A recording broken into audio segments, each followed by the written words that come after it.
Terry Gilliam, of course, was the bloke who was putting together all the cartoons in Monty Python's Flying Circus all those years ago and has been part of the group for, decades and decades since. Well, of course, the heroes yesterday, they must be cancelled today because you can be irreverent back then, but now you're just offensive. You see, apparently he has been cancelled by theatre in the UK because, among other things, he said things like, "I'm tired of white men being blamed for everything that's wrong with the world." Now, apparently the staff blew up at the theatre where he was due to put on his play, and it's a little bit like with the Netflix staff who were blowing up about Dave Chappelle, that apparently if enough people behind the scenes are annoyed about the content or the history of the person who is providing the content that they will be working in or around, well, then you have to cancel it. Perfect example of taking the piss in the real world, though, is an American comedian, Canadian comedian, but lives in America, Ryan Long, talking about how if this logic would work in the real world, well, it wouldn't. So tell me, why do you want to work in landscaping? Well, I would love to be the person that tells other people what decks they're allowed to buy. And for example, I noticed this is your best-selling deck right here, and I'd like to stop construction on that effective immediately. And that's just for starters of what I have planned for the company. What? No, stupid question. Do you have any experience doing manual labor? Yeah, I don't know what that is, but I would love to put myself in charge of your HR department. Yeah, we're a landscaping company. We don't have a human resources department. So what do you do when your employees throw tantrums and cry? Very good point. Brendan O'Neill is the editor of Spiked Online.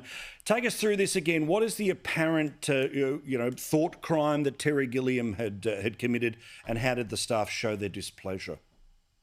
So Terry Gilliam, as you say, is a comedy legend. He was part of Monty Python. He's also an absolutely brilliant film director. He's made some classic films over the decades.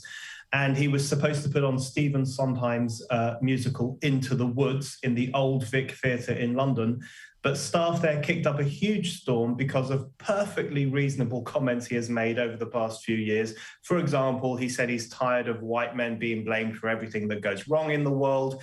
He has lightly made fun of transgenderism. He defended Dave Chappelle. Of course, Dave Chappelle is a persona non grata in woke circles because he dares to make fun jokes about trans people. So those were Terry Gilliam's speech crimes. I think most people will accept that they are perfectly reasonable views to express, but he's been cancelled for holding them. And this, I think, is the new McCarthyism that we're seeing. Oh, absolutely. But also what these people fail to understand is that part of the Dave Chappelle theory or the Terry Gilliam theory or anyone else is that you can take the piss out of everyone, like an equal opportunity offender. But when you start to build this system, which is being built, this sort of house of cards of who you can and can't tell jokes about, who can and can't be bad guys in the movies, well, of course, that undermines the very premise of what we expect out of the arts, to be able to be free, to comment on whatever they wish, to poke fun at the absurdities of. Yeah, this woke tyranny is an explicit threat to artistic freedom because it is all about policing art. It's all about policing comedy, policing entertainment. Is this comedian saying the right thing, expressing the right ideas? Does this film have enough characters of color or disabled people in it? I mean, it really is obsessed with myopically policing cultural output. And that completely undermines the whole point of culture and art and entertainment, which is that they are supposed to be free expressions that make people laugh or make people feel something. And I think if you look at the attacks on Dave Chappelle in particular, he is an absolutely brilliant comedian. There's a reason he's a giant in the comedy world. And his most recent shows have really taken to task this cancel culture. And he's been proven right. The response to his show has proven his theory completely right, which is that if you upset the woke brigade, they will come after you and try to destroy your life. And that's exactly what's happening to Dave Chappelle. But as you've noticed this accelerate, and it does accelerate every week with its intensity, right? I don't even understand how the people who are on the right side of woke world think that eventually this doesn't come for them. It's a little bit like, I always sort of love, the sort of the boomers who are sort of trying to run with the woke crowd, thinking that they won't eventually turn on them. I mean, remember some of the rioting and the Antifa people in the United States? They didn't care about Democrat or Republican. They hated the whole system. That's right. And, wokeness will swallow its own revolutionaries. And I think that's becoming pretty clear. A very good example of that, J.K. Rowling has been getting it in the neck for a long time because she believes biology is real. You're not allowed to believe that anymore. You have to worship at the altar of gender fluidity instead.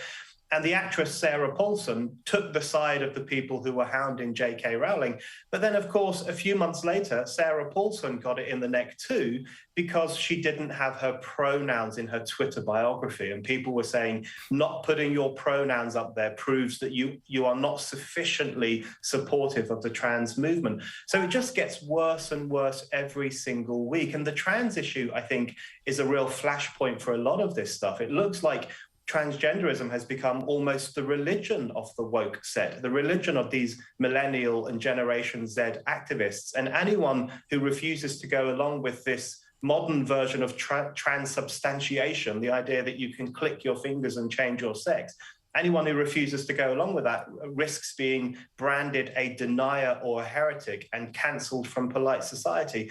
So there are various issues on which it's become a dangerous game to express your own views. And I think that's a real blow to freedom, and we've got to take a stand against it. Bloody oath. Spiked Online is where you can read the great work of Brendan. You can often see him here on Sky News. Thank you, mate. All the best. Thanks, Paul.